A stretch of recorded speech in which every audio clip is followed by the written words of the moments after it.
கர்த்தருடைய பரிசுத்த நாமத்துக்கு ஸ்தோத்திரம் உண்டாதாக. இந்த நாளிலேயும் கூட கடந்த நாட்களிலே கூட உங்கள் மத்தியிலே தேவனுக்கு பிரியமான குடும்பம் என்று சொல்லி ஒரு தலைப்பிலே உங்களோடு சில வார்த்தைகளை பகிர தேவன் கிருபை செய்தார். இந்த நாளிலும் கூட அதை தொடர்ந்து இழந்த குடும்பத்தை மீட்கும் தேவன் அல்லது விழுந்த குடும்பத்தை மீட்கும் தேவன் அப்படிங்கிற தலைப்பிலே நாம் ஒரு சில வார்த்தைகளை பார்க்கலாம். கடந்த நாட்களிலும் நாம் தியானித்த அதே இதனோட தொடர்ந்து தோட்டத்தை விட்டு விரட்டப்பட்டார்கள் என்று பார்த்தோம். அதே இதை தொடர்ந்து அந்த இழந்தவர்களை கர்த்தர் எப்படி மீட்கிறார் என்பதை தொடர்ந்து நாம் ஒரு சில வார்த்தைகளால் பார்க்கலாம். ஆதி ஏதேன் தோட்டத்தில் தேவன் படைத்த படைப்புகளை ஆளவும் அதை பண்படுத்தவும் அதை காக்கவும் ஒரு மனிதன் தனது சாயலாக இருந்தால்தான் முடியும் என்று சொல்லி ஒரு அறிவுள்ள ஒரு மனிதனை படைத்து அவனுக்கு ஆதாம் என்று பெயர் வைத்து அவனுக்கு ஏற்ற வேளையில் அவனுடைய சரீரத்திலிருந்தே ஒரு எலும்பை எடுத்து அவனுக்கு ஒரு துணையை ஆண்டவர் படைத்து கொடுத்தார். எல்லாமே தேவனுடைய படைப்பு. இப்பொழுது குடும்பமாக அவர்கள் அங்கே தேவனோடு உலாவி வருகிறார்கள். தேவனுடைய வீட்டில் அந்த தோட்டத்தில் அவங்க இருக்காங்க. ஒரு நல்ல மகிமை உள்ள ஒரு வாழ்க்கையை வாழ்ந்து கொண்டிருக்காங்க. இந்த இடத்துல சாத்தானுக்கும் வேறு எந்த இதுக்கும் கிரியை இல்லாத நேரம், எந்தவித பிரச்சனையும் இல்லாமல் அவங்க இருந்துட்டு இருக்கும் பொழுது தான் தேவனோடு இருந்தவர்களுக்கே அங்கே என்ன உண்டாகுது, ஒரு விழுகை உண்டாகுது. ஆகவே இதிலிருந்து நாம் என்ன கற்றுக்கொள்கிறோம் என்றால், தேவனோடு இருந்தவர்கள் தேவன் கையினால் படைக்கப்பட்டவங்க தேவ சித்தத்தின்படி வைத்தவர்களே விழுந்து விட்டார்கள் என்று பார்க்கிறோம். ஆகவே விழுகை என்பது எல்லாருக்கும் உண்டு. ஒருவரும் நாள் முடியும், நான் பரிசுத்தமானாய் நிற்கிறேன், நீதிமானாய் நிற்கிறேன், நான் அப்படி இப்படி என்று நாம் பேச முடியாது. நாம் பாவம் இல்லை என்று சொல்வோமானால் நம்மை என்ன செய்கிறோம், வஞ்சிக்கிறவர்களாக இருக்கிறோம் என்று கர்த்தருடைய வசனம் சொல்லுகிறது. ஆகவே இந்த இடத்துல இந்த விழுந்த குடும்பத்தை தேவன் அப்படியே விட்டு விடவில்லை. அவருடைய சித்தம், அவருடைய சொல்லு கேட்காம கீழ்ப்படியாமல் அவங்க என்ன செஞ்சாங்க, சாத்தானுக்கு செவி சாய்த்து இதை செய்தாங்க. அந்த பழத்தை புசிக்கக்கூடாத பழத்தை புசித்ததுனால அவங்க ஆண்டவர் என்ன செய்தார், அவர் என்ன அடுத்த ஸ்டெப் என்ன எடுத்தார் அப்படிங்கிறத நம்ம பார்க்க போகிறோம். ஆகவே கர்த்தருடைய பிள்ளைகள், இழந்தவர்கள் இல்லை விழுந்தவர்கள், சோத்திரம் யாராக இருந்தாலும் கர்த்தருடைய சமூகத்தில் இந்த வசனங்களை நீங்கள் கேட்டு உங்களை தீர்த்து ஆராய்ந்து உங்களை ஒரு விஷயம் ஆண்டுடைய கரத்தில் ஒப்பு கொடுத்து நீங்கள் ஆண்டுடைய கரத்தில் வருவீர்களான் உங்களை அவர் மீட்டெடுப்பார். இழந்ததை அவர் உங்களுடைய கரங்களில் பெற்று திருப்ப தருவார். நீங்கள் விழுந்த ஸ்தானத்திலிருந்து உங்களை தூக்கி அவரால் நிறுத்த முடியும். அதுக்காக முன்னாதாரமாய் முதல் பாயிண்ட்டு, தேவையில்லாத நபரிடம் பேசுதல். ஆதி ஏதேன் தோட்டத்தில் அங்கே ஒரு தேவையில்லாத நபர், இந்த காட்டு மிருகங்கள், அந்த 3வது அதிகாரம் 1வது வசனத்தில் தேவனாகிய கர்த்தர் உண்டாக்கின சகல காட்டு ஜீவன்களை பார்க்கலும் சர்ப்பமானது தந்திரமுள்ளதாக இருந்தது. அதை ஸ்திரியை நோக்கி, நீங்கள் தோட்டத்தில் உள்ள சகல விருட்சங்களின் கனியையும் புசிக்க வேண்டாம் என்று தேவன் சொன்னது உண்டோ என்றது. ஸ்திரீ சர்ப்பத்தை பார்த்து, நாங்கள் தோட்டத்தின் விருட்சங்களின் கனியை புசிக்கலாம், ஆனாலும் தோட்டத்தின் நடுவில் இருக்கிற விருட்சத்தின் கனியை குறித்து தேவன் நீங்கள் சாகாதபடிக்கு அதை புசிக்கவும் அதை தொடவும் வேண்டாம் என்று சொன்னார் என்றார். சோத்திரம். பாருங்கள், ஸ்திரீ எப்படி அந்த நபர் உள்ளே வர்றாங்க, தோட்டத்துக்குள்ளே வந்ததுமே கேள்வி கேட்குறாங்க. அவங்க எப்படி தந்திரமாக அந்த கேள்வியை கேட்குறாங்க, உங்கள் தேவனாகிய கர்த்தர் இந்த தோட்டத்தில் உள்ள விருட்சங்களின் கனியை புசிக்க வேண்டாம் என்று சொன்னது உண்டோ என்று கேட்குறோம். அப்போ ஸ்திரீ என்ன சொல்கிறா, அந்த உண்மை அப்படியே ஆண்டவர் சொன்ன அந்த பொக்கிஷம், அந்த சத்தியத்தை அப்படியே எடுத்து என்ன செய்கிறார், ஆண்டவர் புசிக்க வேண்டாம் என்று சொன்னார், தோட்டத்து நடுவில் உள்ள கனியை புசிக்க வேண்டாம் என்று சொன்னார் என்று அதை அப்படியே சொல்லிவிடவும் அங்கே என்ன செய்கிறான் சாத்தான், அதற்கு ஒரு அழகு கொடுத்து ஒரு ஒரு வசனிப்பு, நய வசனிப்பை கொடுத்து அவளை கவர்ந்து அங்கே இழுக்கிறான். அப்போ தேவையில்லாத நபர் ஒருவர் உள்ளே வரும் பொழுது நாமும் கொஞ்சம் எச்சரிக்கையாக இருக்கணும். அன்றைக்கு ஆண்டவரோடு இருந்தவங்களே விழுந்தாங்கன்னா நம்ம பெரிய ஞானவான் கிடையாது. நம்மளும் மாமிசமானவங்க, மண்ணானவங்க. ஆகவே எப்பேற்பட்ட பெரியவங்க வந்தாலும், என்ன துறையிலிருந்து வந்தாலுமே, முதலாவது நாம் நம்மை நிதானித்து தேவனுக்குள்ளாக நிற்க வேண்டும். நின்று அவர்கள் கேட்குற கேள்விகள், அநேக கேள்விகள் கேட்பாங்க, பதில் அளிக்க வேண்டியதுக்கு அளிக்கணும். இயேசுவே நமக்கு முன்மாதிரியாக இருக்கார். நிறைய கேள்வி கேட்பாங்க. ஆண்டவர் சொன்னதுக்கு எல்லாத்துக்கும் அவர் பேசலை, பேச வேண்டிய இடத்துல பேசினார். அதுபோல் நம்ம தேவையில்லாமல் நம்ம குடும்பத்தில் உள்ளவளாக இருக்கலாம், இல்லை சபையிலையாக இருக்கலாம், யாராக இருந்தாலும் உங்கள் குடும்ப காரியங்களை நம்ம புருஷனுடைய காரியங்களை எந்த காரியங்களையும் ரொம்ப அக்கறையாக கேள்விகள் எழுப்பி எழுப்பி அவர்கள் கேட்டார்கள் என்றால் நாம் தெரிந்து கொள்ள வேண்டும். இது ஞானமாக இருக்கணும் அப்படின்ற அறிந்து ஞானமாக பதிலளிக்கணும். எசேக்கியா கூட தன்னுடைய பொக்கிஷ சாலையெல்லாம் திறந்து இங்கே காட்டுறதுனால அவன் அவ்வளவு சிறை கொண்டு போகப்பட்டது. அதுபோல் நம்மளும் நம்மளுக்குள்ளே உள்ள தேவன் தந்த பொக்கிஷம் அது, நீ இதை புசிக்காத அப்படின்னு சொன்னதை அவன் என்ன செய்ய வேணும், அந்த இடத்துல இப்படி சொல்லியிருக்கலாம், ஆமாம் புசிக்கக்கூடாதுன்னு ஆண்டவர் சொன்னாருன்னு சொல்லிட்டு அவள் புசிக்காமல் அங்கே இருந்திருக்கணும். ஆனால் என்ன செஞ்சாவன், அவளை புசிக்க வைக்கும்படியாக அடுத்து அவன் என்ன சொல்கிறான் பாருங்கள், நீங்கள் இதை புசிக்கின 5வது வசனம் 3 3:5 நீங்கள் இதை புசிக்கினால்களே உங்கள் கண்கள் திறக்கப்படுகின்றோம், நீங்கள் நன்மை தீமை அறிந்து தேவர்களுக்குள் இருப்பீர்கள் என்று தேவன் அறிவார். இப்போ என்னமோ இதை புசிக்கிறனால நீங்கள் ஒரு நல்ல நிலைமையில் வாரது தேவனுக்கு பிரியமில்லாமல் ஆண்டவர் அப்படி உங்களுக்கு செஞ்சு வச்சுருக்காரு அப்படிங்கிறத அவன் அப்படி சொல்கிறான். அதே மாதிரி தான் நம்மளுடைய குடும்பத்திற்குள்ளாக நம்முடைய புருஷனை குறித்தோ நம்முடைய மனைவியை குறித்தோ நம்முடைய பிள்ளைகளை குறித்தோ யாராவது ஒரு சில காரியங்களை நம்மள்கிட்ட விசாரிக்கும் பொழுது ஞானமாக எல்லாவற்றையும் அங்கே அவங்கள்ட்ட திறந்து காட்டக்கூடாது. சொல்ல வேண்டியதை சொல்லணும், சொல்லக்கூடாததை சொல்லக்கூடாது, ஜபத்தோடு வைத்து விட வேண்டும். அதே மாதிரி ஞானமாக ஆண்டவருக்குள்ளாக நம்ம பேசும் பொழுது அந்த சாத்தா நம்மளை விட்டு விலகும். அவன் சோதிப்பாங்க. இதற்கென்றே ஒரு கோஷ்டி இருக்காங்க, வீடு விடா ஏறி இவங்க வீட்டில் என்ன கதை நடக்குது, அவங்க என்னென்ன இன்றைக்கி என்ன சாப்பாடு என்ன குழம்பு, உங்கள் வீட்டில் யார் வந்தால் போனால் அந்த நியூஸை எடுத்து இன்னொரு வீட்டில் போய் சொல்லுவாங்க.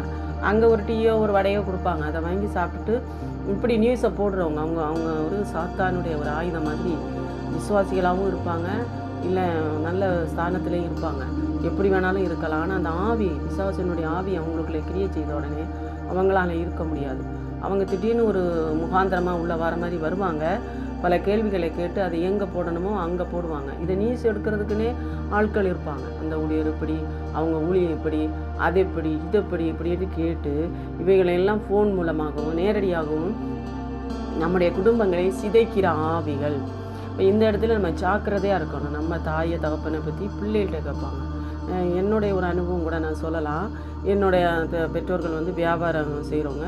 அப்போ வீட்டில் எப்போவுமே எல்லா பொருளும் இருக்கும், பணங்களும் இருக்கும், வீட்டில் பணமும் இருக்கும், மற்ற பொருட்கள் எல்லாமே இருக்கும். அப்போ அதில் கொஞ்சம் வயதானவங்களாம் அங்கே இருப்பாங்க, வயதான பாட்டிகளெல்லாம் நிறைய பேர் இருப்பாங்க. என்கிட்ட சின்ன பிள்ளைன்னு போட்டு பேசுவாங்க. பேசும்போது கேட்பாங்க, உங்கள் அம்மா பணத்தை கொண்டு எங்கே வைப்பாங்க அப்படின்ட்டு. அப்போ சின்ன வயசுலேயே நான் கடைசி பிள்ளை, சின்ன வயசுல எங்கள் அக்கா பிள்ளைங்க அண்ணன் பிள்ளைங்கள்லாம் வளர்த்ததுனால நான் ஒரு தாய் ஸ்தானத்தில் அப்போவே இருந்ததுனால கொஞ்சம் எனக்கு தெரியும் யார் என்ன சூழ்நிலையில் கேட்குறாங்க அப்படின்னு. அந்த வயசுலேயே அந்த 10 வயசுலேயே அவங்க கேட்கும்போது நான் என்ன சொல்லுவேன்னா, எங்கள் அம்மா எங்கள் பணத்தை வைக்கிறாங்கன்னு எங்கள் அம்மா வந்தால் நான் கேட்டு உங்கள்கிட்ட சொல்கிறேன் அப்படின்னு. அவங்க பயப்படுவாங்க, ஐயோ இப்போ பயங்கரமான ஆளாக இருக்காளே, இவள்கிட்ட ஒன்றும் பிடுங்க முடியாதே, ஐயோ நீ ஒன்றும் சொல்லிடாத உங்கள் அம்மாட்ட, உங்கள் அம்மா இந்த சண்டைக்கு வந்துடுவாங்க, எங்கள் அம்மா பார்த்தா எல்லோரும் எதிர்ப்பாங்க.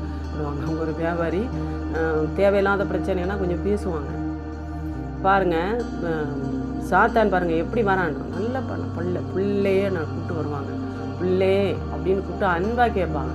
ஆனால் நான் எந்த இதுக்கும் என்ன செய்கிறதில்ல, அவங்களுக்கு எங்கள் அப்பாவோ எங்கள் அம்மா விட்டு கொடுக்க மாட்டேன். எங்கள் வீட்டில் அந்த காரியங்களை எப்படி பேசணுமோ அப்படி பேசி விட்டுருவேன். பாருங்கள் இது சாத்தான். இப்போ அப்போல்லாம் எனக்கு தெரியாது, ஆனால் வார்த்தை அப்படி பேசுவேன். யாரும் எடுத்துருவாங்க, அம்மா இதை வச்சுருவாங்க அப்படிங்கிறதுல பேச. இதுபோல் ஞானமாக இருக்கணும் நம்ம. அவங்களுடைய அன்பு, அவங்களுடைய அந்த தேவையில்லாத தயவு நமக்கு தேவையில்லை. உன் பெற்றோரை விட அவங்க பெரிய அக்கறைக்காரங்க ஒன்றும் கிடையாது. ஒரு பிள்ளையினுடைய பெற்றோர் தான் முதலாவது தேவன், 2வது அந்த குடும்பத்தில் உள்ள பெற்றோர் தான் ஒரு பிள்ளைக்காக முழு அக்கறை எடுப்பாங்க. நீ முடியாமல் கிடந்தாலும் உன் பெற்றோர் தான் நிற்பாங்க. நீ ஒரு இக்கட்டில் நின்றாலும் உன்னுடைய பெற்றோர் தான், அவங்கெல்லாம் கைவிட்டுருவாங்க. அவனுக்கு முடியலையா, அங்கே இருக்கிறாங்க இங்கே அப்படி சொல்லுவாங்க. ஆகவே யாரையும் நம்பக்கூடாது. ஒரு சில நேயரை பார்த்துருங்க, என்கிட்டே நேயர் சொல்லியிருக்கான், தங்கள் பெற்றோர்களை விட்டுருவாங்க. எங்கள் அம்மா அப்படி செய்கிறாங்க, எங்கள் அப்பா அப்படி செய்கிறாங்க, அது பண்ணாங்க இது பண்ணாங்க, அத்தாக்கு இது. அதே மறு நிமிஷத்தில் அவங்க கொடுக்குறதான சாப்பாடு காரியம் அதையும் பெற்றுக்கிறாங்க. ஒரு திருடனை போல் உள்ளே இருந்து என்ன செய்கிறாங்க, அதையும் பெற்று சாப்பிட்டுவிட்டு வெளியே அவங்கள சாத்தானுக்கு காட்டி கொடுக்குறாங்க. அவங்க யாராக இருப்பாங்க, பக்கத்து வீட்டில் உள்ள அக்காவோ இல்லை வேறு யாராவோ இருப்பாங்க. அவங்கள்ட்ட ஒரு சின்ன அன்புக்காக இதையெல்லாம் விட்டு கொடுத்து இந்த ஏசாவை போல் நம்முடைய அந்த சிரேஷ்டபுத்திர பாகமாகிய அந்த பெற்றோருடைய ஆசீர்வாதங்கள், வீட்டினுடைய அந்த காரியங்களை என்ன செய்கிறோம் வெளியே சொல்லி, இல்லைன்னா புருஷனுடைய காரியமாக இருக்கலாம், மனைவியினுடைய காரியம், இதெல்லாம் நம்ம என்ன செய்கிறோம், இன்னொரு புருஷன்கிட்ட சொல்கிறோம், இல்லைன்னா இன்னொரு மனைவி கிட்ட சொல்கிறோம். இதெல்லாம் தேவையில்லாத பேச்சு. ஃபோனில் இருக்கட்டும், எங்கேயா இருக்கட்டும், என் வீட்டுக்காரர் சரியில்லை, எங்கள் வீட்டுக்காரன் அதை பண்ணுறாரு, இது சொல்கிறது இன்னொரு வீட்டுக்காரர்கிட்ட நம்ம பேசுகிறோம். அவங்க வீட்டில் எப்படி இருக்காருன்னு அவங்க ஒய்ஃப்கிட்ட தான் கேட்கணும். பிரியமானவர்களே, நம்ம குடும்பத்தில் ஒருத்தர் சரியில்லைன்னா நம்ம தேவ சமூகத்தில் தான் அமர்ந்து ஆண்டவரே இப்படி இருக்குது என்று சொல்லலாமே தவிர வேறு யாருக்கிட்ட சொன்னாலும் அது உனக்கு தீமையாக தான் முடியும். அதில் ஒரு வளர்ச்சியும் அதில் இல்லை, அதில் ஒரு மாற்றமும் உனக்கு கிடையாது. தேவையில்லாத நபரிடம் ஏவாள் பேசினதுனால ஏவாளுடைய புருஷனும் அங்கே அதுக்கு விழ வேண்டியதாகிற்று. அவளுடைய புருஷனும் அந்த கனியை புசிக்க வேண்டியதாயிற்று. அவன் எப்படி அந்த சாத்தான் உள்ளே வந்து ஆண்டவர் கட்டளையாக இதை புசிக்க நாளிலே சாவாய் அப்படின்னு சொன்னார். ஆனால் அந்த சர்ப்பம் வந்து அன்பாய் அவளுடைய சுபாவத்திற்கு ஏற்றவாறு பேசி பாவத்தை புகுத்தி விட்டு போய்விட்டான். அதோடு அவன் புருஷனையும் அந்த தேவனோடு உலாவுகிற சிலாக்கியத்தை இழக்க வைத்து விட்டான். இதுதான் தேவனுடைய அந்த இலக்கை, இந்த நோக்கத்தை நம்மளை விட்டு எடுக்கும்படியாக ஏதாவது ஒரு ரூபத்தில் ஒரு ஆவி வருதுன்றால் நாம் அதை அடையாளம் கண்டு இம்மட்டும் வா மிஞ்சி வராதே என்று அந்த ஒரு எல்லை போட்டு தேவ சமூகத்துக்குள்ளே நாம் இருந்தால்தான் நம்மளுடைய விசுவாசத்தையும் நம்முடைய பரிசுத்தத்தையும் நம்ம காத்து கொள்ள முடியும். அதை 1 கொரிந்தியர் 15:35 பார்க்கும் பொழுது அங்கே ஆண்டவர் சொல்கிறார், பவுல் அப்போஸ்தலன் சொல்கிறார், மோசம் போகாதிருங்கள், ஆகாத சம்பாசனை நல்லொழுக்கத்தை கெடுக்கும் என்று சொல்கிறார். ஆகவே நாம் தேவையில்லாத நபரிடம் முதலாவது அதிக பேச்சு நமக்கு தேவையே கிடையாது. அதிக சொற்களின் மிகுதியினால் பாவம் இல்லாமல் போகாது என்று பார்க்கிறோம். அதனால் ரொம்ப கவனமாக தேவ பிள்ளைகள் குடும்பத்தில் உள்ள காரியங்கள் நன்மையோ தீமையோ அது நம்மளோடு இருக்கட்டும். அதுக்காக ஜெபிங்க. உங்களுக்கு எதில் விடுதலை விரும்புகிறீர்களோ அதை தேவ சமூகத்தில் வைத்து நீங்கள் ஜெபிங்க. கர்த்தர் நமக்கு பதில் தருவார். பதிலை நீங்கள் பார்க்க முடியும். அநேக காரியங்கள் நாங்கள் எங்களுடைய அனுபவங்களை சொல்லலாம். யாரிடத்துல நாங்கள் சொல்லுவதில்லை, ஆண்டோட சமூகத்தில் தான் வைக்கிறோம். அவர் கரெக்டாக அந்தந்த வேலையில் என்னென்ன செய்யணுமோ அதை அப்படியே செய்து வருகிறார். அதுபோல் பிரியமானவர்களே, குடும்பத்திற்குள்ளேயும் தேவையில்லாத நபரிடம் அதிக பேச்சு வேண்டாம். அவன் தேவையில்லாத நபர் தான் அந்த சாத்தான். அவன் உள்ளே எதுக்காக வந்தான்?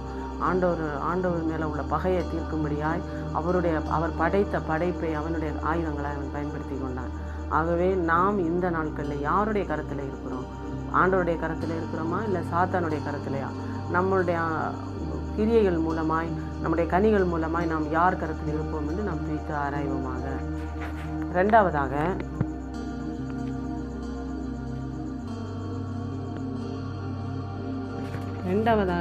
தேவன் கொடுத்த கட்டளை அவங்க என்ன செய்கிறாங்க? மீறுறாங்க. தேவன் கொடுத்த கட்டளையை மீறுகிறார்கள்.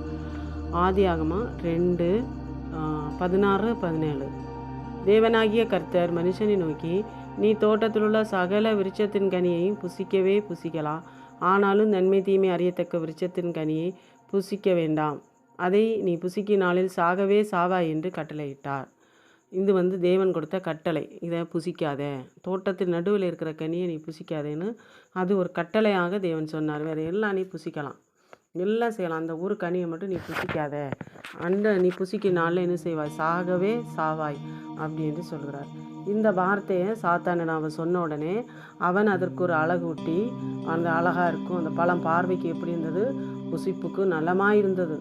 அப்பொழுது அந்த ஸ்திரியானவள் அந்த 3வது அதிகாரம் 6 அப்பொழுது அந்த சாத்தான் சொன்னதான, ஆண்டவர் உன்னுடைய கண்ணு திறக்கப்படும், அதனால தான் அவர் அறிஞ்சு தான் இப்படி உன்னை நீ புசிக்க வேண்டாம்னு சொன்னார் அப்படின்னு சொல்லிட்டு சொன்ன உடனே ஸ்திரீக்கு அந்த பழத்தை பார்த்தா பார்வைக்கு நல்லதாக இருக்குது, புசிப்புக்கு நல்லதும், பார்வைக்கு இன்பமும் புத்தியை தெளிவிக்கிறதுமாய் அது ஒரு இச்சிக்கப்படத்தக்க விருட்சமுமாய் இருந்தது என்று கண்டு அதன் கனியை பறித்து அவள் புசித்து தன் புருஷனுக்கும் கொடுத்தால், அவனும் புசித்தான். பாருங்க, அது எப்படி சாத்தான் சொன்ன வார்த்தையை அவள் செவி சாய்த்ததுனால, அங்கே உள்ளதை உண்மையாய் சொன்னதுனால அவன் சொல்லுகிற எல்லா வார்த்தையும் அடிக்ட் ஆகி அந்த புசிக்க வேண்டாம் என்ற கனி இப்போ அவளை பார்வைக்கு அது இன்பமாய் நல்லதாய் இச்சிக்கப்படத்தக்க விருட்சமாய் அவளுக்கு தெரியும். இப்போ அதை என்ன செய்கிறான்? ஒரு கணம் கூட யோசிக்காமல், நம்ம அப்பா தகப்பனார் ஆவிக்குரிய தேவன் அவருடைய தோட்டத்தில் உலாங்குறவர், நம்மை படைத்தவர், இதை புசிக்க வேண்டாம் என்று சொன்னாரே அப்படின்னு கூட அவளுக்கு யோசனை வரலை. டக்குன்னு பறித்து அவ்வளோ சாப்பிட்றான், தன் புருஷனுக்கும் கொடுக்குறாள். அதனால் நாம் என்ன தேவனுடைய கட்டளை அவள் இதிலிருந்து மீறுகிறாள். அவள் முதல்ல தேவையில்லாத நபரிடம் அவள் பேசுகிறா. அதிக நேரம் பேசி அங்கே தேவனுடைய அந்த தேவன் தந்ததான அந்த பொக்கிஷத்தை அவர் கொடுத்த அந்த கட்டளையை அங்கே சொல்லிட்டா. அதே ஒரு விழுக அங்கே போயிடுச்சு எல்லாம். ரெண்டாவதாக இப்போ என்ன உண்மையாகவே அவன் அதை என்ன செய்யறான், சாப்பிட வைத்து அவனுடைய திட்டத்தை அவன் நிறைவேற்றிட்டான். இப்போ இவன் என்ன செய்துட்டான், புசிக்க கூடாத கனியை புசித்ததுனால் அதான் கீழ்ப்படியாமை. நம்மளுடைய வார்த்தையில் சொன்னால் எபேசியர் 6:1 பிள்ளைகளே உங்கள் பெற்றாருக்கு கர்த்தருக்குள் கீழ்ப்படியுங்கள், இது நியாயம் என்று சொல்லப்பட்டது. கர்த்தருக்குள்ளே என்ன செய்யணும், கீழ்ப்படியும். பிள்ளைகள் எல்லாம் கர்த்தருக்குள்ளே கீழ்ப்படியும், கட்டளையை மீறக்கூடாது. பெற்றோர் என்ன சொல்கிறாங்களோ அதுங்களை கேட்கணும். அதே மாதிரி கர்த்தர் சொன்னதை அவங்க கேட்டு அதை புசிக்கணும்னு இல்லை, எங்கள் ஆண்டவர் அதை புசிக்க வேண்டாம்னு சொன்னார், அது எங்களுக்கு வேண்டாம் அப்படின்னு சொல்லி அவன் தடுத்திருந்தா அந்த இடத்துல சாத்தான் தோற்று போயிருப்பான். இங்கே அவன் அந்த ஒரு சூதுவாதம் தெரியாத பிள்ளைங்க இதனுடைய காரியங்கள் எல்லாம் அவங்களுக்கு தெரிய வாய்ப்பில்லை. அவன் சொல்லவும் அதை நம்பி என்ன செய்கிறாங்க, ஏமாந்துடுறாங்க. கனியை புசித்த உடனே என்ன ஆகுது, அவர்கள் கட்டளையை மீறிட்டாங்க. இப்போ தேவனுடைய வார்த்தை அங்கே மீறியாச்சு. அநேக குடும்பங்களில் பெற்றோர்களுக்கு பிள்ளைகள் இந்த காரியங்களை செய்யக்கூடாததை செய்யும் பொழுது, நஷ்டங்களை உண்டு பண்ணும் பொழுது பெற்றோர்களுடைய உள்ளங்கள் என்ன உண்டாகும், வேதனை உண்டாகும். இப்போ நம்ம அந்த தேவனுக்கு எப்படி இருந்திருக்கும், படைத்தவர் அவர் நம்மளோட உலாவினவர், அவர் ஒரு நோக்கத்தோடு படைச்சார். இவ்வளோ வேதனை நம்ம பெற்றோருக்கே சாதாரணமாக கொஞ்ச நாள் வாழ்க்கை, இந்த வாழ்க்கையிலே நம்ம பிள்ளைங்க ஒரு காரியம் செய்தாங்கன்னா எவ்வளோ வேதனை அடைகிறோம், ரொம்ப ஆத்ம துக்கம் அடைகிறோம், ஆத்ம வேதனை அடைகிறோம். அப்போ நம்முடைய ஆண்டவர் எவ்வளோ வேதனை அடைஞ்சிருப்பார் அன்றைக்கு. அந்த சாத்தானுக்கு அவர் கரம் கொடுத்ததும் இந்த கனியை புசித்ததும் அவருடைய உள்ளம் எந்த அளவுக்கு பாதிச்சிருக்கும், அவர் எந்த சூழ்நிலையில் அந்த இடத்துல எப்படி இருந்திருப்பார். அவர் ஆண்டவர், அவர் பெரியவர், அவருக்கு இதுக்கு முன்னாலே இதெல்லாம் இப்படி தான் மனுஷன் இருப்பான்னு கூட அவருக்கு தெரியும். ஆனாலும் நம்மளுடைய இயல்புப்படி சொல்கிறேன், அவருடைய பெற்றோராகிய நம்ம தேவன் அவருடைய பிள்ளைகள் கெட்டு போயிட்டாங்க. சாத்தானுக்கு செவி சாய்த்து அவன் செய்யக்கூடியதான கிரியைக்குள்ளாக அகப்பட்டு விட்டார்களே அப்படின்னு சொல்லி கட்டளையை மீறிட்டாங்க, கீழ்ப்படியாமல் காட்டிட்டாங்க. ரெண்டாவது தலைப்பு கட்டளையை மீறுதல். ஆகவே நாம் புசிக்கக்கூடாத கனிகளாகிய நான் ஏற்கனவே கலாத்தியர் 6 சொல்கிறது போல அங்கே 17 விதமான கனிகள், கோபங்கள், சண்டைகள், வைராக்கியங்கள் என்று சொல்லி ஒரு லிஸ்ட் இருக்கிறது அந்த 17ஆவது அதிகாரத்தில். அது தேவனுக்கு பிரியமில்லாத விக்கிரக ஆராதனைகள், விபச்சாரங்கள், இப்படிப்பட்டதான காரியங்கள் எல்லாவற்றையும் தேவனுக்கு பிரியமில்லாததை இன்றைக்கும் நம்ம செய்யக்கூடாது. இன்றைக்கும் அதுதான் கட்டளையை மீறுதல் என்றால், தேவன் சொல்லுகிற பரிசுத்தத்திற்குள்ளாக நாம் இருந்து நம்முடைய முழு சரீரத்தையும் தேவனுக்கு ஜீவ பலியாக அர்ப்பணித்து அவர் சித்தம் செய்தால் தான் நாம் தேவனுடைய கனியை புசிக்கிறோம், அவர் சொன்னபடி நம்ம இருக்கிறோன்னு அர்த்தம். நம்ம இன்றைக்கும் அப்படி தான் இருக்கிறோன்னு சொன்னால் நம்ம இன்றைக்கும் நம்முடைய அப்பாவை நம்ம துக்கப்படுத்திக்கிட்டு தான் இருக்கிறோம். சாத்தான் சந்தோஷப்பட்டு கொண்டே இருப்பான். ஆகவே இந்த கட்டளைகளை நாம் மீறக்கூடாது. கர்த்தர் வேதாமத்தில் கொடுத்துருக்கிற அநேக கட்டளைகள் இருக்கிறது. அந்த கட்டளைகள் எல்லாவற்றையும் ஆதியாமத்தில் அதிகமாக கட்டளையாக தான் சொல்லப்பட்டிருக்கும். அதுக்கப்புறம் கற்பனைகள் என்று பார்க்குறோம். சோத்ரம். அதுக்கப்புறம் ஆண்டவர் இந்த கிருபையின் காலத்தில் நமக்கு நிறைய சத்தியங்களை நமக்கு தந்திருக்கிறார். அந்த சத்தியங்களின்படி தேவன் விரும்புகிறபடி பரிசுத்தமாய் தேவனுக்கு பிரியமாய் அவருடைய சித்தம் செய்தோன்னு சொன்னால் நம்ம கட்டளை மீறாமல் அவர் அந்த எல்லைக்குள்ளே நம்ம இருக்கிறோம். அவருடைய ப்ரெசன்ஸோட, அவருடைய துதியோட, அவருடைய ஜபத்தோட, அவருடைய மகிமையோட நமக்குடைய கரத்தில் தர பிள்ளைங்களா சபையாக எதாக இருந்தாலும் அவருக்கு நடத்த நமக்கு அந்த ஒரு கிருபையை தருவார். ஆனால் ஒரு சிலர் கேள்வி கேட்பாங்க, இவன் அது உண்மையாக ஊழியம் செய்திருந்தா இல்லைன்னா உண்மையாக ஒரு குடும்பமாக இருந்தால் ஆண்டவர் அனுமதிப்பார். கட்டாயம் ஒரு சிலருக்கு ஆண்டவர் யோபு உண்மையாக தான் இருந்தார். ஆனால் யோபுடைய வாழ்க்கையில் என்ன வந்துச்சு, சோதனை வந்துருச்சு. எதுக்காக? யோபை இன்னும் புடமிட்டு இன்னும் அதிகமாக ஆசீர்வதிப்பதற்காக தான் அந்த சோதனை வந்தது. அதுபோல் நம்மளுடைய குடும்பத்திலே உங்களுக்கு எந்த விதமான சோதனையாகவும் இருக்கலாம். புருஷன் ஒரு கன்னியாக இருக்கலாம், மனைவி ஒரு கன்னியாக இல்லை, பிள்ளைகள் இருக்கலாம். எதாக இருந்தாலும் யாருமே நீங்கள் பயப்பட வேண்டிய தேவையே இல்லை. அவங்க கட்டளை அன்றைக்கே அவங்க மீறிட்டாங்க. தேவ சமூகத்தில் இருந்தவங்களை மீறினவங்களை தேவன் எப்படி மீட்டெடுத்தாங்க, ஆண்டவர் அதற்காக என்ன செய்தார் அப்படிங்கிறத நம்ம கீழே பார்க்க போகிறோம். அதனால் நம்ம பதற வேண்டியதில்லை. குடும்பத்திலே ஒரு வேளை ஒரு விழுகை இருக்கலாம், இல்லைன்னா சபையில் ஒரு பயங்கரமான ஒரு நிகழ்ச்சி நடந்திருக்கலாம், இல்லை நம்முடைய சமுதாயத்தில் இருக்கலாம். எங்கேயோ உங்களை துக்கப்படுத்துகிற மாதிரி, நம்முடைய ஆண்டவரை துக்கப்படுத்துகிற மாதிரி உங்கள் குடும்பத்தில் சோதனை நம்முடைய நம்முடைய இஷ்டத்துக்கு மாறாக, இல்லை தேவனுடைய திட்டத்துக்கு மாறாக எது நடந்திருந்தாலும் நம்முடைய அந்த இடத்துல நாம் அமைதியாக இருப்பது ரொம்ப நல்லது. தேவ சமூகத்தில் நம்மை தாழ்த்துவோம். கர்த்தர் நம்மை உருவாக்க அவர் சித்த யோகு பாருங்கள், அவ்வளவுலையும் கர்த்தர் தந்தார், கர்த்தர் எடுத்தார். கர்த்தருடைய நமக்கு ஸ்தோத்திரம் உண்டாவதாக என்று சொன்ன நமக்கெல்லாம் முடியலையே, நாம் என்ன பதறுகிறோம். அந்த சூழ்நிலைகளை நம்மளால் ஜீரணிக்கவே முடிய மாட்டேங்குது, நம்ம குறையுள்ளவர்கள். ஆகவே இந்த நாட்களில் கட்டளையை மீறி ஒருவேளை நாம் இருந்தால், கர்த்தருக்கு மாறாக நாம் ஏதாவது செய்திருந்தால், சோத்திரம் இல்லை ஒரு பாவமாக இருக்கலாம், இல்லை ஒரு விக்கிரக காரியமாக இருக்கலாம், இல்லை சண்டையாக இருக்கலாம், வார்த்தையாக இருக்கலாம், இன்னொருத்தரை காயப்படுத்தி இருக்கலாம், இல்லை நம்ம கூத்தாடி இருக்க ஏதோ ஒன்று பண்ணியிருந்து தேவ சமூகத்தை விட்டு நீங்கள் வெளியே வந்தவர்களாக இருந்தால், இந்த நேரத்தில் ஆண்டோடைய சமூகத்தில் நீங்கள் வாங்க. ஆண்டோடைய கரத்தில் அன்றைக்கு அந்த பிள்ளைகளுக்கு கர்த்தர் இறங்குனது போல், அது எப்படி இறங்கினாருன்னு பின்பு பார்ப்போம். அதே போல் தேவன் உங்கள் மேலே இரக்கமாக இருக்கார். ஆனால் அவர் மனஸ்தாபப்படுகிறாரு, ஆனாலும் உங்களை அவர் மீட்க சித்தமுள்ளவராக இருக்கிறாரு. ஆகவே கட்டளையை மீறி ஆலயத்திற்கு போகாமல், வேதவசனம் படிக்காமல், தேவ சித்தம் செய்யாமல் யார் இருந்தாலும் இந்த நேரத்தில் நீங்கள் உணர்ந்து தேவ சமூகத்துக்கு வாங்க. மறுபடியும் கர்த்தர் உங்களை கட்டுவார், உங்களை எழுப்புவார். நீங்கள் அவருடைய கட்டளைக்கு செவி கொடுங்க, அவருடைய வார்த்தையை நீங்கள் கீழ்ப்படிங்க, கேளுங்க. இந்த கட்டளையை அங்கே மீறினதுனால ஆதாமும் ஏவாளும் அந்த புசிக்கக்கூடாத கனியை புசித்ததுனால தேவ மகிமை அங்கே இழந்தவர்களானார்கள், தேவ மகிமை அற்றவர்களாக அவர்கள் மாறுகிறார்கள். ஆகவே இந்த இடத்துல நாம் எப்பொழுதும் கர்த்தருடைய கட்டளைக்கு கீழ்ப்படிந்து கர்த்தருக்கு சித்தமில்லாத எந்த காரியமும் செய்யாதபடி அவர் கட்டளைக்கு பணிந்து நாம் போவோம். கர்த்தர் நம்மை ஆசீர்வதிப்பார்.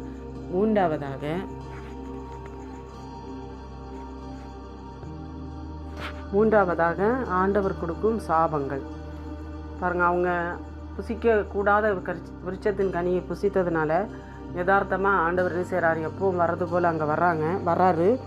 வரும்பொழுது என்ன செய்கிறான், ஆதாம் அவங்களுடைய நிர்வாணம் தெரிந்ததுனால அதற்கென்று அத்தி இலைகளை பறித்து கச்சைகளை உண்டு பண்ணி வஸ்திரங்களை ஆயத்தம் பண்ணி உடுத்தி கொண்டு ஒளிந்து போயிருக்காங்க. எப்போவுமே நேர்முகமாய் நின்று பேசுகிறவர்கள் இப்பொழுது தேவனிடம் நேர்முகமாய் பேச முடியவில்லை. ஏனென்றால் கட்டளையை மீறினார்கள், தேவனுடைய சித்தம் செய்யாததனால், அங்கே சாத்தானுக்கு செவி கொடுத்ததனால் இப்பொழுது என்ன செய்ய, ஒரு திருட்டு கோணம், அந்த ஒரு பயம், தன்னை அறியாமலே ஒரு கூச்சம், ஒரு வெக்கம் அவர்களுக்குள்ளே வருகிறது.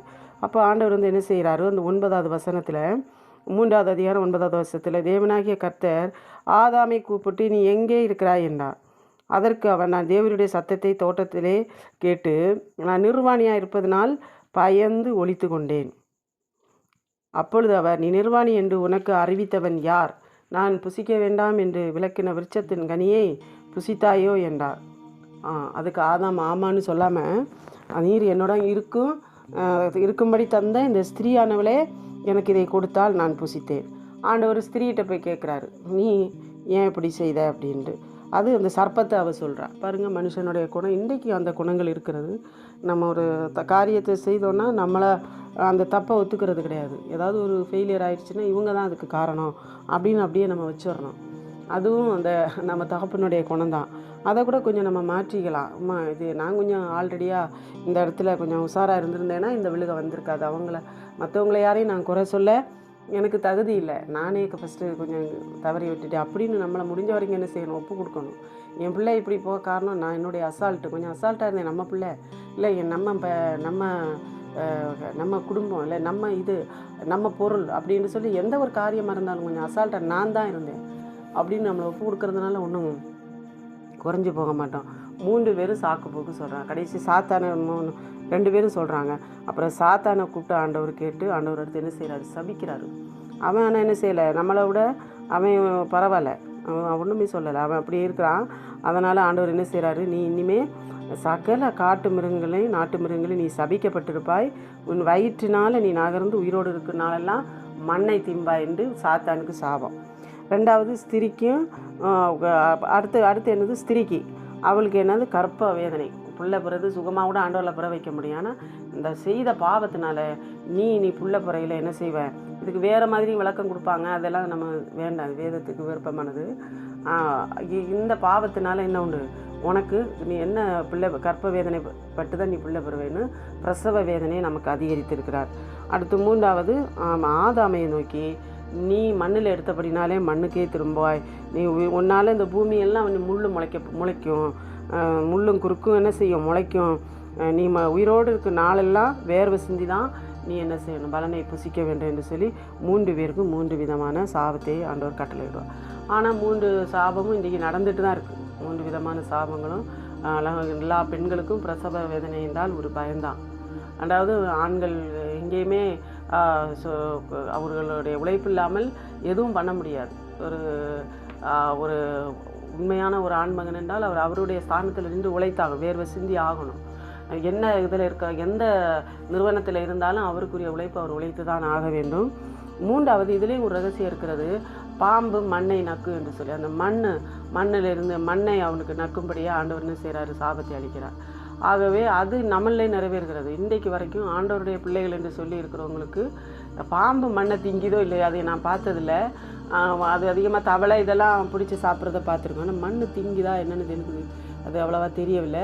ஆனால் நம்ம அந்த பாம்பினுடைய சாபம் எப்படி அவன் நிறைவேற்றுறான்னா, நம்ம மூலமாக மண் மேல் ஆசை, பொண்ணு மேல் ஆசை, பொண்ணு மேல் ஆசை. எல்லா விசுவாச பிள்ளைகளுக்கும் என்ன ஆசை, மண் ஆசை. தேவ ஆராதனை ஆவிக்குரிய காரியங்களை விடவும் அதிகமாக உலக காரியங்களுக்கு நம்ம அதிகமாக செலுத்துகிறோம். ஏன்னா அவனுடைய திட்டம், அந்த நோக்கத்தை அவன் என்ன செய்கிறான், அன்றைக்கே அவன் ஆண்டவருடைய திட்டத்தை தவிடுபடியாக்கி இன்றைக்கு வரைக்கும் அதை நிறைவேற்றுறான்.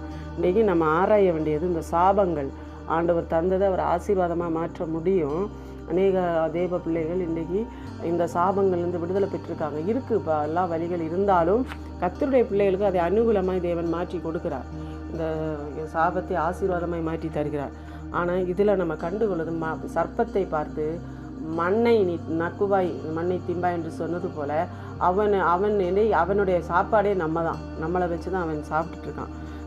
நம்ம மண் மேலே ஆசை தந்து நம்ம ஊழியர்களை அவமதிக்கிறது, பெற்றோர்களை அவமதிக்கிறது, இல்லை பொண்ணு மேலே ஆசை, இல்லைன்னா பொண்ணு மேலே ஆசை, ஏதாவது ஒரு ஆசையை மண்ணாசையை அந்த சாத்தான் நம்முடைய உள்ளத்திலே கொடுத்து நம்மளை தேவனை விட்டு பிரிக்கிற திட்டம் இன்றைக்கு வரைக்கும் அவன் செய்து கொண்டே இருக்கிறான். அந்த சாபத்தில் அது ஒன்று. ஆகவே கர்த்தருடைய பிள்ளைகள் இந்த இடத்துல இருந்து இந்த சாபங்கள் நம்மேல் வராமல் இருக்க வேண்டும் என்றால் நமக்கு இதிலிருந்து அடையாளம் கண்டு கொண்டோம் என்றால் நாம் இதை விட்டு வெளியே வருவோம். நாம் நம்மளுடைய ஆத்துமாவை ஆண்டோடைய கரத்தில் ஒப்பு கொடுத்து சாத்தானுக்கு செவி சாய்க்காமல் கர்த்தருடைய கட்டளைகளுக்கு கீழ்ப்படிந்து அவருடைய சித்தம் செய்வோமானால் நாம் முதலாவது தேவனுடைய ராஜ்யத்தை அவருடைய நீதியை தேடுங்கள், அப்பொழுது இவைகள் எல்லாம் உங்களுக்கு கூட கொடுக்கப்படும் என்று கர்த்தர் சொல்லியிருக்கார், மத்தேயுவில் சொல்லியிருக்காரு. அதே போல் முதலாவது நாம் தேட வேண்டியது தேவனுடைய ராஜ்யத்தை முதலாவது நாம் தேடும் பொழுது எல்லாம் கர்த்தர் நமக்கு தானே தரும். நம்மளாக பணம் என்றோ இல்லை நகை என்றோ உலகம் என்றோ சொத்தென்றோ ஆஸ்தி என்றோ தேடி போக வேண்டியதே இல்லை. அந்த யோபுக்கு எல்லாம் இருந்தது எல்லாம் பிடுங்கிட்டார். ஆனாலும் கர்த்தர் தந்தார், கர்த்தர் எடுத்தார் அவர் கர்த்தருடைய நாமத்தை அறிக்கையிட்டதுனால அவை எல்லாம் இரட்டிப்பாக கர்த்தர் திரும்ப கொடுத்தார். அதே போல் நாம் இல்லாமல் இருக்கலாம், யோபை போல் ஒன்றுமே இல்லாமல் கூட இருக்கலாம்.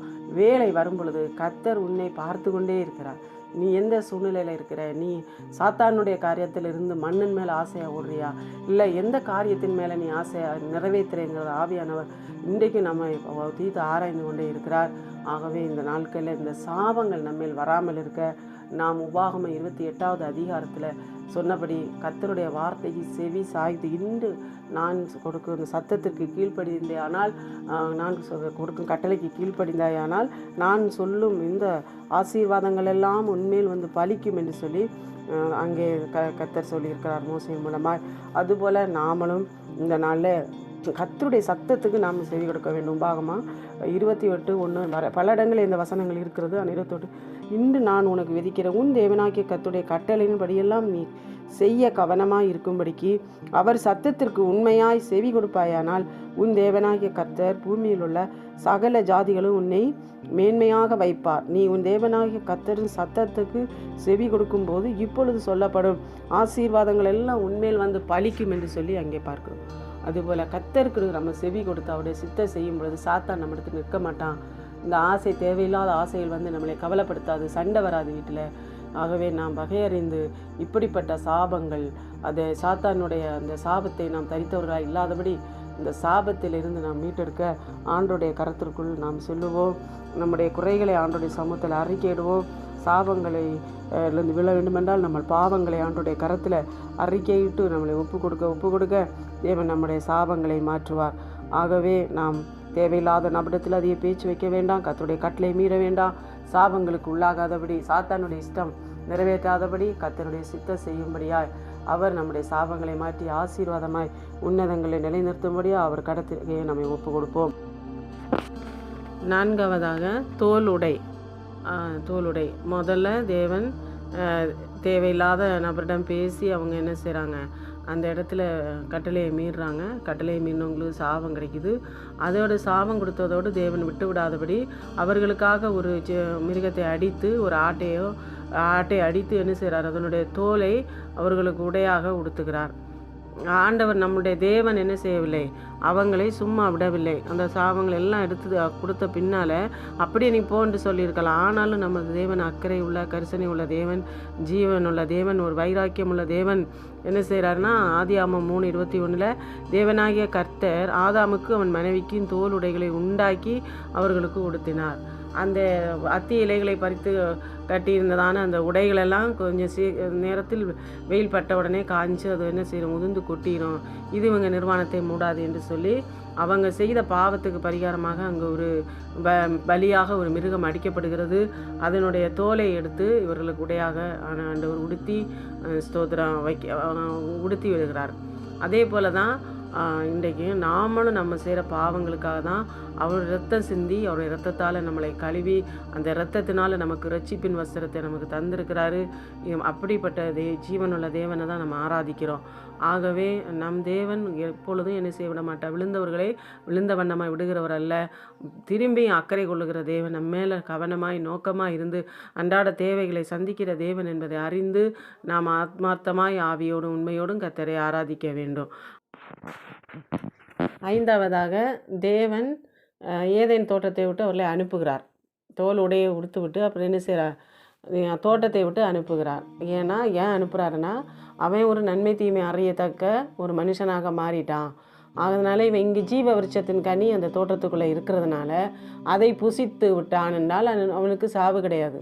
அவனை என்றைக்கும் அவன் ஜீவனோடு இருப்பான். ஆனால் அவன் அங்கே இருக்கலாம், அதற்காக தான் ஆண்டவர் வைத்தார். ஆனால் சாத்தானுக்கு கீழ்ப்படிந்து இந்த விருட்சத்தை புசித்தபடினால அவனுக்கு அது தகுதி இல்லை என்று சொல்லி என்ன செய்கிறார், தோட்டத்தை விட்டு வெளியே அவனுக்கு செய்ய வேண்டியது எல்லாவற்றையும் தேவன் செய்கிறார். அந்த அவனுக்கு உடையை உடுத்து அவனை என்ன செய்கிறார், நீ போ வெளியே, தோட்டத்துக்கு வெளியே போய் நீ பொழைச்சிக்கோ என்று சொல்லி தோட்டத்துக்கு வெளியே அனுப்புகிறார். அது ஆதியாகமம் 3வது அதிகாரம் 22 படிக்கும் பொழுது, பின்பு தேவனாகிய கர்த்தர், இதோ மனுஷன் நன்மை தீமை அறியத்தக்கவனாய் நம்மில் ஒருவனைப் போல ஆனான். இப்பொழுது அவன் தன் கையை நீட்டி ஜீவ விருட்சத்தின் கனியை பறித்து புசித்து என்றைக்கும் உயிரோடு இராதபடிக்கு செய்ய வேண்டும் என்று அவன் எடுக்கப்பட்ட மண்ணை பண்படுத்த தேவனாகிய கர்த்தர் அவனை ஏதேன் தோட்டத்திலிருந்து அனுப்பிவிட்டார். அவர் மனுஷனை துரத்திவிட்டு ஜீவ விருட்சத்திற்கு போகும் வழியை காவல் செய்ய ஏதேன் தோட்டத்துக்கு கிழக்கே கேருபீன்களையும் வீசி கொண்டிருக்கிற சுடரொளி பட்டயத்தையும் வைத்தார். இப்போ ஆண்டவர் அந்த இடத்துல என்ன செய்கிறாரு, அந்த விருட்சம்தான், இப்போ அந்த விருட்சம்தான் அங்கே பிரச்சனை. அந்த ஜீவ விருட்சத்தை அவன் பறித்து சாப்பிட்டான்னா இந்த பாவத்தோடு அவன் இனி சாகாமல் இருந்துருவான் அப்படின்னு சொல்லி ஆண்டவர் அவன் மண்ணுக்கு திரும்பணும்னு அவனுக்கு சாபம் கொடுத்தாச்சு. அதனால் அந்த தோட்டத்தில் அந்த பழத்துக்கு ஆண்டவர் காவல் செய்கிறதான கேருபீன்களையும் சுடரொளி பட்டயத்தை ஆண்டவர் காவலுக்கு வைத்துவிட்டு இவங்களை என்ன செய்கிறாரு, அவங்களுக்கு செய்ய வேண்டிய காரியத்தை செய்து வஸ்திரத்தை உடுத்தி உன் விருப்பப்படியே நீ செய் என்று சொல்லி தோட்டத்தை விட்டு வெளியே அனுப்புகிறார்.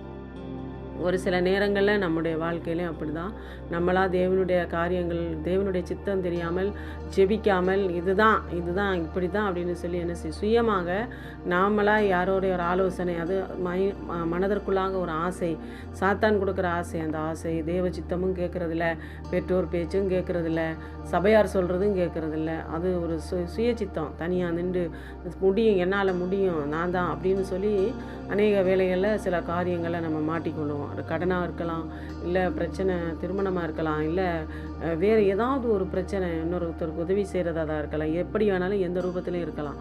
ஆனால் அது வந்து யாருடைய ஆலோசனை இல்லாமல், ஆவியானவருடைய ஆலோசனை இல்லாமல், வீட்டில் பெற்றோர் ஆலோசனை, மனைவி ஆலோசனை, புருஷ ஆலோசனை எதுவும் இல்லாமல் தனியாக இருந்து செயல்படும் பொழுது அவனுக்கு பக்கத்துணையாக சாத்தான் இது மாதிரி இருந்து செயல்பட்டு அது பெரிய சிக்கலில் மாட்டி அப்புறம் அவங்க என்ன செய்வாங்க, சபையில் எல்லா சபைக்குள்ளும் சங்கத்துக்குள்ளும் எல்லாவற்றுக்குள்ளும் அது பெரிய பிரச்சனையாக மாறி அப்புறம் அவங்க அந்த சபையை விட்டே வெளியே போக வேண்டிய சூழ்நிலைகள் வருகிறது. இல்லைன்னா குடும்பத்தை விட்டு வெளியே போக வேண்டியதாக இருக்கிறது. அப்படியெல்லாம் ஆண்டவருடைய சமூகத்தில் இன்றைக்கு யாரெல்லாம் இந்த ஆதாமையும் ஏவாளையும் போல் அந்த ஆண்டவர் புசிக்கக்கூடாத கனியை புசித்து இன்றைக்கு சாபங்களோடும் பல பாவங்களோடும் இருந்து எல்லா விதத்திலும் ஐயோ தப்பு ஆயிட்டே என்று சொல்லி மன வருத்தத்தோடு சபைக்கு வெளியிலேயோ இல்லை குடும்பத்துக்கு வெளியிலே எங்கே இருந்தாலும் கர்த்தர் உங்களை நேசிக்கிறார்ங்கிறதுக்கு தான் இந்த வார்த்தையை நான் உங்களிடத்தில் சொல்லுகிறேன். இந்த வேலையிலையும் கூட நீங்கள் உணர்ந்து நீங்கள் தோட்டத்துக்கு வெளியே இருந்தாலும் பரவாயில்ல, அங்கேயாவது கர்த்தருக்கு பயந்து நீங்கள் நடைங்க. கர்த்தர் ஏற்ற வேலையில் உங்களை கொண்டு வருவார். நீங்கள் உங்களுடைய வாழ்க்கையில் ஒரு மனமாற்றம் வேண்டும். இந்த பிள்ளைகள் கெட்டு போனது அந்த தேவனுக்கு மிகுந்த மன வருத்தம். ஆண்டவருடைய சித்தம் எல்லாமே மாறிடுச்சு. ஆனாலும் அவர் அந்த இடத்துல நின்று சோறாமல் செய்ய வேண்டிய காரியத்தை அழகாக அவர்களுக்கு கொடுக்க வேண்டிய தண்டனையும் கொடுத்து அதோடு அவங்களுக்கு உடையை உடுத்தி இப்போ என்ன செய்கிறாரு, நீ போ உன்னுடைய விருப்பப்படியே நீ சொல்லி கேட்டுட்டேல, வெளியே போய் உன் விருப்பப்படி வாழி என்று சொல்லி தோட்டத்தை விட்டு ஆண்டவர் வெளியே அனுப்புகிறார். ஆனாலும் அவர் அவங்கள கைவிடலை. அது அடுத்த இதில் பார்ப்போம்.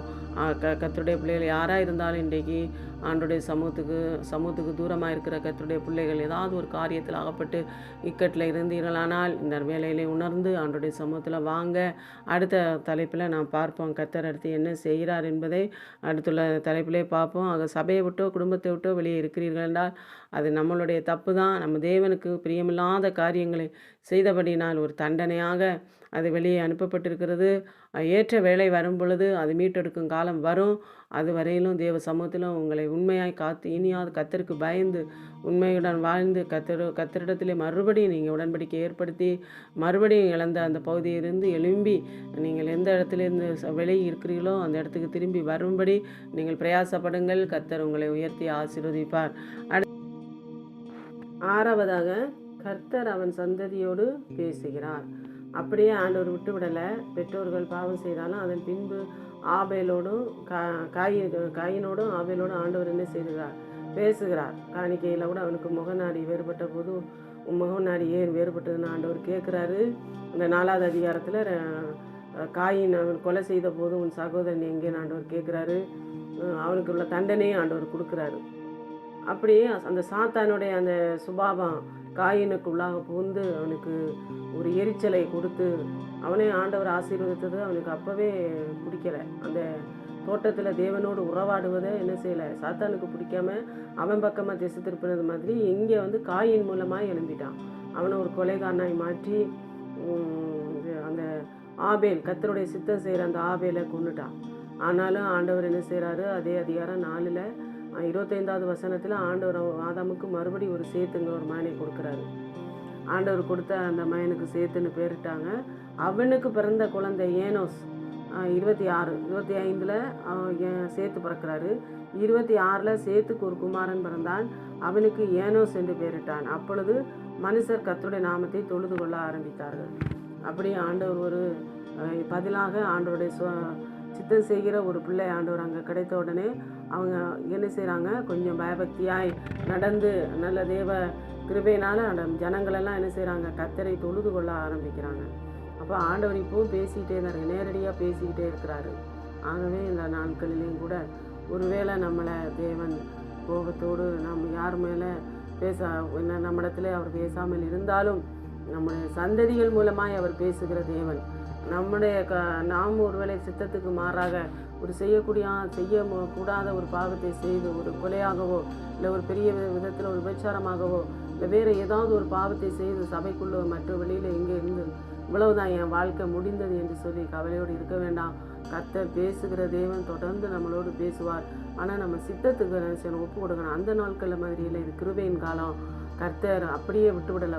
அந்த ஆதாமி ஏவாளும் பாவம் செய்தாங்க அப்படின்னு தோட்டத்தை விட்டு விரட்டிட்டாங்க, அதெல்லாம் இழந்துருச்சு அப்படி இப்படின்னு நம்ம தியானிக்கிறோம். ஆனாலும் தேவன் என்ன செய்கிற, கைவிடலை. அவங்க மேலே கவனமாக இருக்கார். ஆண்டவர் எடுத்து சந்ததிகளோடு பேசி எப்போ ஏதாவது ஒரு பிள்ளை நமக்கு சித்தம் செய்யாதான்னு அவர் எதிர்பார்ப்போடு இருக்கிறாரு. கொஞ்சம் பயபக்தி உள்ள பிள்ளையாக இருந்துச்சுன்னா அதை அவர்களோடு ஆண்டவர் இடைபடுகிறாரு. நோவா நீதிமான உத்தமனமாக இருந்தபடினால அவனை வைத்து ஆண்டவர் வேலையை கட்ட சொன்னார். அதுபோல் ஒவ்வொருத்தரும் தேவனுக்கு முன்பாக நம்ம எந்த அளவுக்கு நீதி செய்து உத்தமமாய் நடக்கிறோமோ அந்த அளவுக்கு தேவன் நம்மளோடு உறவாடுவார், பேசுவார், அவர் சித்தத்தை வெளிப்படுத்துவார், நம்ம கைவிட மாட்டார். கிருபையின் காலத்தில் எல்லாவரையும் சேர்த்து கொள்வார். என்ன பெரிய பாவம் செய்தார் இனி உணர்ந்து தேவ சமூகத்தில் உண்மையாக இருங்க. அதுதான் உண்மை, ரொம்ப முக்கியம். அங்கே ஆதாம் உண்மையாக இருக்கலை, சாத்தானோடு ஒரு தொடர்பு வைத்திருந்ததுனால தான் இவ்வளோ விபரீதங்கள். ஆனால் இப்போ இனிமேலாவது ஆண்டோடைய சமூகத்தில் யார் தப்பு செய்திருந்தாலும், எந்த காரியங்களாக இருந்தாலும், சபைக்கு விரோதமாய், பாஸ்டருக்கு விரோதமாய், இல்லை விசுவாசிகளுக்கு விரோதமாய், குடும்பத்தில் பெற்றோருக்கு விரோதமாய், யாருக்கு விரோதமாக என்ன பேசியிருந்தாலும் டேரெக்டாக அவங்க மனசுக்குள்ளே என்ன கரை இருந்தாலும் அப்படியே மன்னிப்பு கேட்டு ஆண்டோர் சமூகத்தில் ஒப்புரவாகுங்க. கர்த்தர் உங்களோடு பேசுவார். நீங்கள் தேவனுக்கு முன்பாக நீதிமான நடைங்க. உங்கள் இருதயத்தை தேவன் பார்க்குறாரு. உங்கள் இருதயம் தான் உங்களுக்கு சாட்சி. உங்களுக்குள்ள இருதயத்திற்குள்ளே கபடு இல்லைன்னா, யாருக்கு விரோதம் எதுவும் பேசலைன்னா உங்களுக்குள்ளே துதி ஸ்தோத்திரம்லாம் தானாகவே வரும். உங்கள் இருதயம் திறந்த மேனிக்கு இருக்கும். எல்லா இடத்துலையும் ஈஸியாக பழக முடியும். இதய மாறுபாடாக இருந்துச்சுன்னா ஒன்றும் செய்ய முடியாது. ஸ்தோத்திரம் எல்லாம் தடையாக இருக்கும். ஸ்தோத்திரம் வராது. யாரிடமும் நேர்மையாக பேச முடியாது. எல்லாம் ஒரு நடிப்பு மாதிரி போயிட்டுருக்கும். அது சாத்தானோடு நீங்கள் கை கொடுத்துருக்கீங்கன்னு அர்த்தம். ஆகவே நம்ம சந்ததியோடு தொடர்ந்து பேசின தேவன் நம்மளோடும் நம்முடைய சந்ததிகளோடும் பேசுவார். ஆண்டவருக்கு சும்மா கைவிடுகிற தேவன் அல்ல, மேலே கண்ணோக்கமாகவும் கவனமாகவும் இருக்கிற தேவன். ஆகவே தேவன் நம்ம மேலே நோக்கமாக இருந்து அவருடைய சித்தம் செய்வானா என்று எதிர்பார்க்கிற தேவனுக்கு அவருடைய சித்தத்தை செய்வ நம்ம ஒப்பு கொடுப்போம். 7வதாக சாத்தானிடம் சவால். தான் படைத்த பிள்ளைகளை அவன் அந்த இடத்துல நயவஞ்சகமாக விளப்பண்ணினபடினால் ஆதியாகமம் 1வது அதிகாரத்தில் ஆண்டவர் சாத்தானுக்கு ஒரு சவாலாக 3:15 உனக்கும் ஸ்திரீக்கும் உன் வீட்டுக்கும் அவள் வீட்டுக்கும் பகை உண்டாக்குவேன். அவர் உன் தலையை நசுக்குவார், நீ அவர் குதிகாலை நசுக்குவார் என்றார். அந்த ஒரு சாபம் போடுறதுக்கு முன்னாலே முதல்ல சாத்தான ஆண்டவர் சபித்த பின்னால் அவனுக்கிட்ட ஒரு சவாலை வைக்கிறார். மனிதனுக்கு சாபம் கொடுக்க முன்னால் சாத்தானுக்கு சாத்தான் அந்த சர்ப்பத்துக்கு முதல்ல சாபத்தை கொடுத்துட்டு அதுக்கிட்ட ஒரு சவாலையும் வைக்கிறார். நீ இப்படி பண்ணினபடினால் உன்னுடைய தலையை நசுக்கும், உனக்கு ஸ்திரியை வைத்து தானே இதை செய்த, அதனால் அதுக்கு பகை உண்டாக்குவேன்னு சொல்லி ஆண்டவர் என்ன செய்கிறாரு, சவாலை அங்கே வைக்கிறாரு. வச்சுட்டு தான் அப்புறம் இவங்களுக்கு தண்டனைகளை கொடுத்து வெளியே அனுப்புகிறாரு. அதை பல ஆயிரம் ஆண்டுகள் வரைக்கும் அதை வைத்து அந்த பிள்ளைகளை தேவனுடைய பிள்ளைகள் அவர்களை பல வழியில் மீட்டெடுக்கிறாரு. ஆனாலும் அவர் சொன்ன அந்த வாக்கு தத்துவம் புதிய ஏற்பாட்டில் பார்க்கும் பொழுது அங்கே யோவான் 2:4 திராட்சரசம் குறைவுபடும்போது ஸ்திரீயே எனக்கு என்ன என்று என் வேலை இன்னும் வரவில்லைன்னு ஆண்டவர் சொல்லுவார். அவருடைய வேலைன்னா அவருடைய மரண நேரம் இன்னும் வரலை, நீ சும்மா இரு, நான் செய்ய வேண்டியது செய்வேன் அப்படிங்கிற மாதிரி அங்கே சொல்கிறாரு. அநேகர் மரியாதை இன்னைக்கு தெய்வமாக கும்பிட்றாங்க. அப்படி அந்த தாயாக ஒரு பாத்திரமாக தான் அவங்கள பயன்படுத்தி எந்த ஸ்திரீ மூலமாய் அந்த ஒரு ஒழுகை ஏற்பட்டதோ அதே ஸ்திரீயின் அதே ஸ்திரீ மூலமாகவே ஆண்டவர் அந்த வார்த்தையாக இருந்த தேவன் ஒரு குமாரனாக உருவாகி மண்ணுக்கு வரார். அந்த இடத்துலையும் கூட பாருங்கள், ஸ்திரீயே 2 இடத்துல ஆண்டவர் தாயாரை பார்த்து ஸ்திரீன்னு சொல்லுவார். ஒன்று திராட்சரசம் குறைவுபட்ட போது காணவர் கல்யாண வீட்டில், இன்னொரு இடத்துல வேலை வந்த பின்னால், அதாவது வேலை வந்ததுன்னு யோவான் 17வது அதிகாரம் ஃபுல்லாக படித்து பார்த்தா தெரியும். அவருடைய பாடு மரணம் நெருங்கும் அவர் சொல்லுவார், என் வேலை வந்தது அப்படின்ட்டு.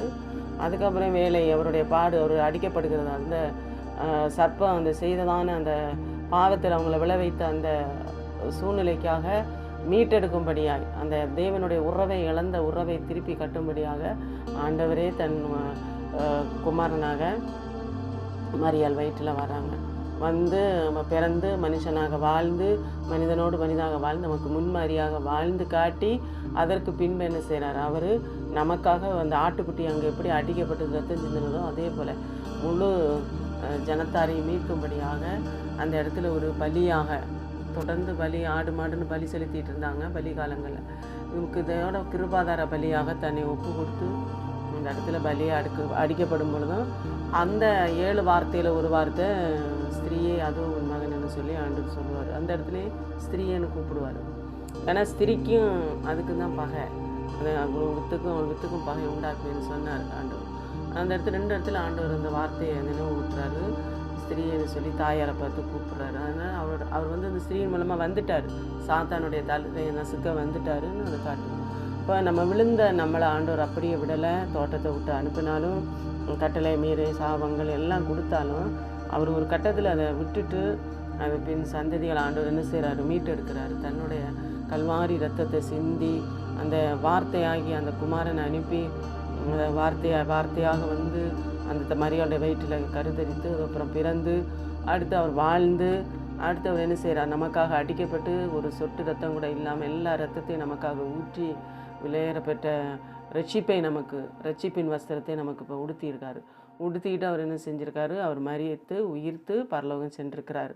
இப்போ இந்த குடும்பத்தில் நம்ம அறிந்துக்க வேண்டியது என்னதுன்னு கேட்டால், நம்ம செய்த தப்புகளை நினைத்து நாம் யாரும் பின்வாங்கி போகாமல் பிரச்சனைகள் இருக்க தான் செய்யும். குடும்பம்னு சொன்னாலும் உலகத்தில் இருக்கும் வரைக்கும் உபத்திரம் உண்டுன்னு ஆண்டவர் சொல்லியிருக்காரு. ஆகவே பிரச்சனைகள் இருக்க தான் செய்யும். அதன் மத்தியிலையும் நாம் தேவன் செய்து வைத்ததான இந்த விலையேறப்பெற்ற ரட்சிப்பை நினைவு கூர்ந்து நாம் தொடர்ந்து என்ன செய்ய வேண்டும், உண்மையாய் தேவனுக்கு இப்படிப்பட்டதான விழுகையில் நாம் இராதபடிக்கு தான் இதெல்லாம் இங்கே முன்னாக எழுதப்பட்டிருக்கிறது.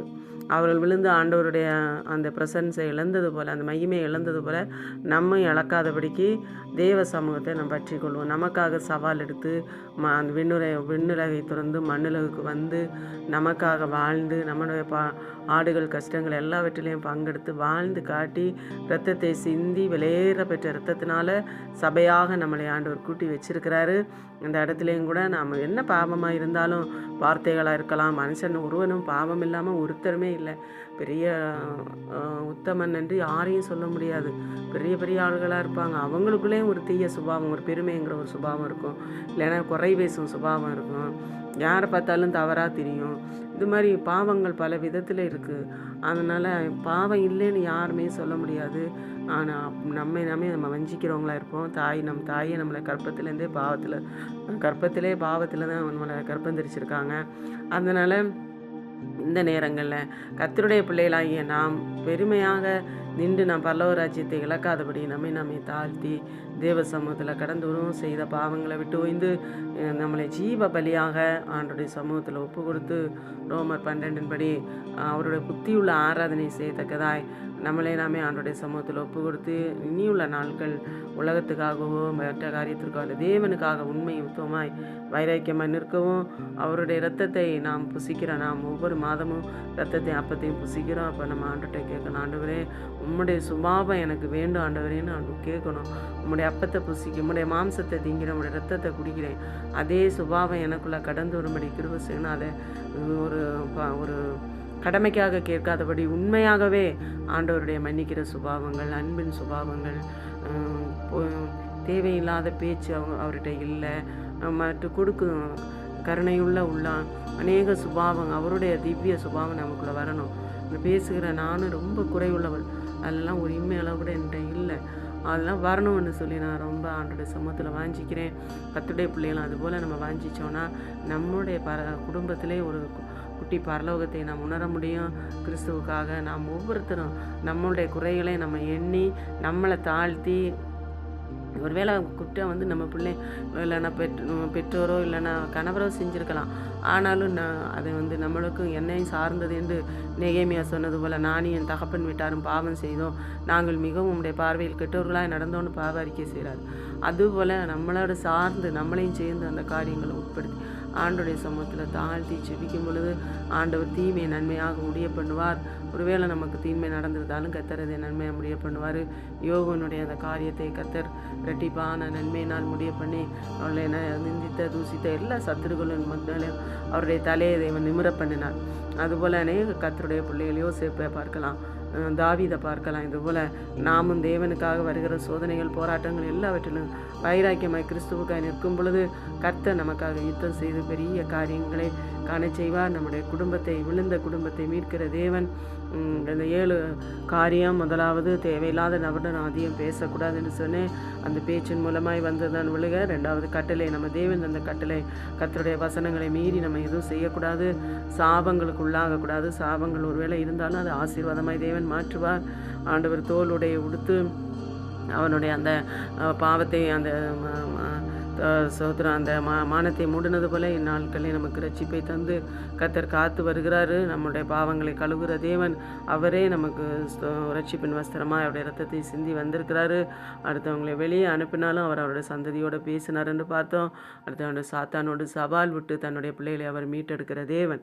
ஆகவே இந்த வார்த்தைகளை நீங்கள் தியானித்து ஆண்டுடைய சமூகத்தில் மனம் சோறாமல் தளராமல் நாளுக்கு நாள் விசுவாசத்திலும் கிருபையிலும் சோத்திரம் பரிசுத்தத்திலும் நாம் வளர்வோமாக. கர்த்தர் நம்மை ஆசீர்வதிப்பாராக. கர்த்தர் நாம் யாவரையும் ஆசீர்வதித்து காக்க கடவராக. ஆமென்.